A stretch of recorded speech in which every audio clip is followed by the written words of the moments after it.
Muling pinatunayan ng kapulisan ang kanilang mahalagang papel sa pagpapanatili ng kapayapaan matapos makiisa ang mga tauhan ng 1st Provincial Mobile Force Company ng Lanao del Sur Police Provincial Office sa matagumpay na Rido Settlement o pag-aayos ng alitan sa pagitan ng dalawang pamilya sa lalawigan.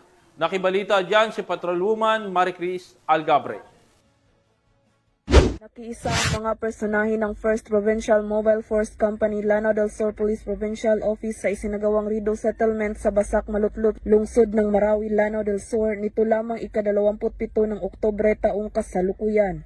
Personal itong dinaluhan ni Police Captain Sirad C. Di Malna Jr., 1st Platoon Leader katuwang ang mga BLGU at religious sectors.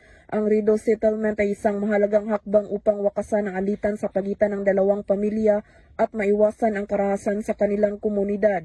Sa pamamagitan ng dialogo at traditional conflict resolution, nagkasundo ang magkabilang panig na tuldukan ng kanilang hidwaan at mamuhay ng mapayapa.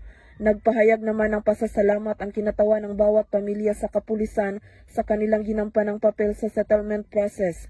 Samantala, tiniyak naman ng mga otoridad na patuloy silang magbabantay upang mapanatili ang katahimikan sa lugar. Hinihikayat din nila ang iba pang komunidad na yakapin ang diwa ng Rido Settlement bilang isang epektibong paraan upang mapanatili ang kapayapaan sa rehiyon. Mula rito sa rehiyon ng Bangsamoro, ako ang inyong PNN correspondent, Patrolwoman Maricris Algabre, alagad ng batas, tagataguyod ng Balitang Pulis.